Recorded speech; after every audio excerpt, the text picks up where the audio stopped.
everyone, Easy here, and yesterday I assembled this humongous shelf and I was looking for stuff to put on it, and I came across this old binder of vintage Pokemon cards, and the binder itself is also vintage, 1999. So you may be wondering, Easy, how did you get your hands on a 1999 Pokemon binder with cards in it?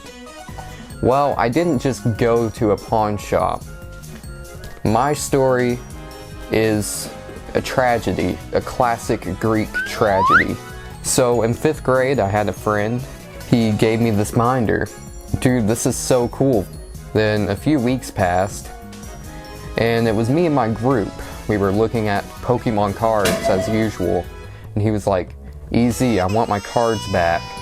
And I said, well, I never gave him the cards back. The last time I saw this kid was in 9th grade, and he hung around a bad crowd and did drugs, so it's safe to assume he doesn't like Pokemon anymore. The moral of this Greek tragedy is that if you do drugs, you're gonna lose your interest in Pokemon. So don't do drugs, because you won't like Pokemon, and Nintendo will ban you from Pokemon forever. Let's look at some cards.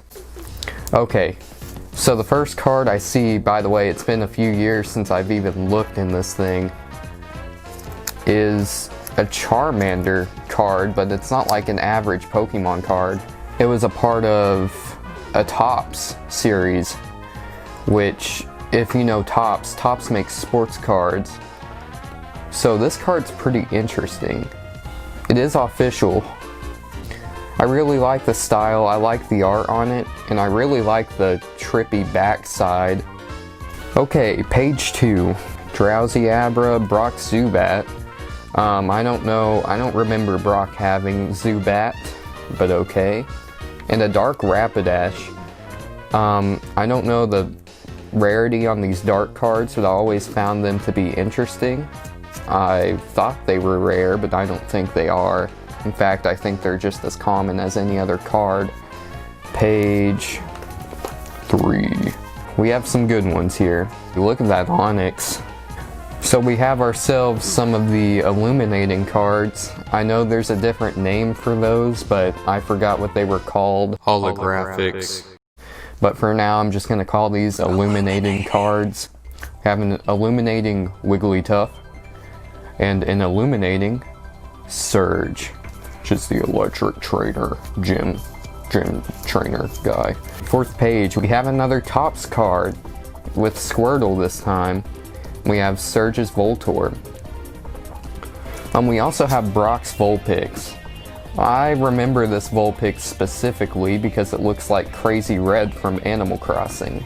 I also find it interesting that I remember some Japanese cards being scattered throughout this binder, and here we have a Japanese Misty. I don't know how my friend got a hold of Japanese cards, but whatever.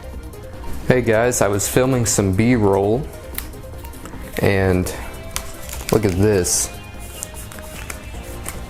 This binder has Japanese cards and Smogmog. This is a Weezing. HP is KP, and the language is, I want to say, German, but I don't know. This binder has Smogmog cards. Smogmog. This card's pretty funny. I like it. It's like if Oak was a part of Team Rocket or something. Around here, it looks like the pages of this binder are starting to get a little worn down. I like the art on this Oddish because it's like 3D CGI, which is cool. An illuminating Rhino King, Nido King. Another Japanese card with Giovanni. Oh boy, what do we have here? A non-Japanese Misty, that's what we have. No, we have an illuminating Entei with some creases, but still a cool card. And an e-reader card. You can, I don't know what an e-reader tentacle can get you, but it can get you something. And this Mew is actually in pretty good condition. like really good condition. And illuminating Mr. Mime. Oh, okay. So we have a combination between dark Pokemon and the illumination type of cards. We have a dark Vileplume here. I really like the art on this Executor because it reminds me of when I went to Florida and the sun was setting on the beach. I just think that's a really beautiful piece of art. An e-reader Haunter.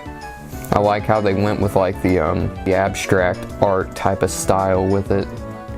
Look at that Meowth.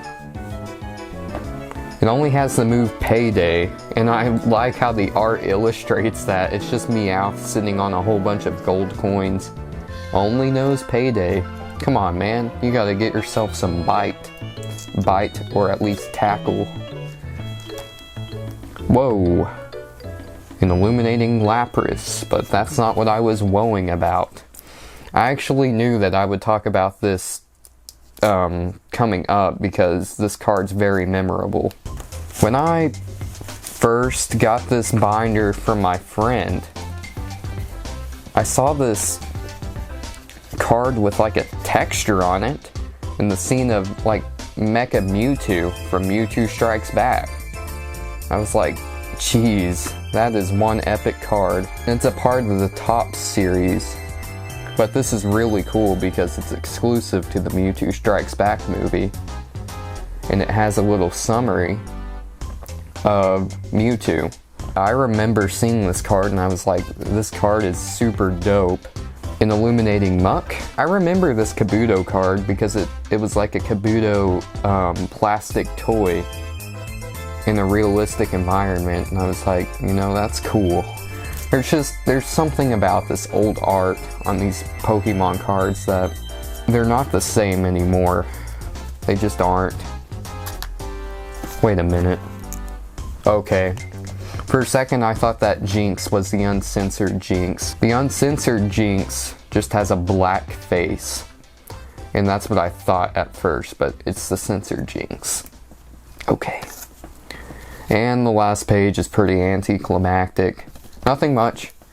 But yeah, those are the last of my Pokemon cards. I hope you guys enjoyed this video because I really enjoyed looking back at this binder. It brought back some memories, and it kind of reminded me of what makes Pokemon special and so unique. There's just something about the Pokemon cards that makes you want to play the game. All the hard work put into the art on the cards, it really brings out the specific Pokemon's uniqueness. Anyways, I hope you guys enjoyed this video. Please squeeze that subscribe button, and I will see y'all in the next one.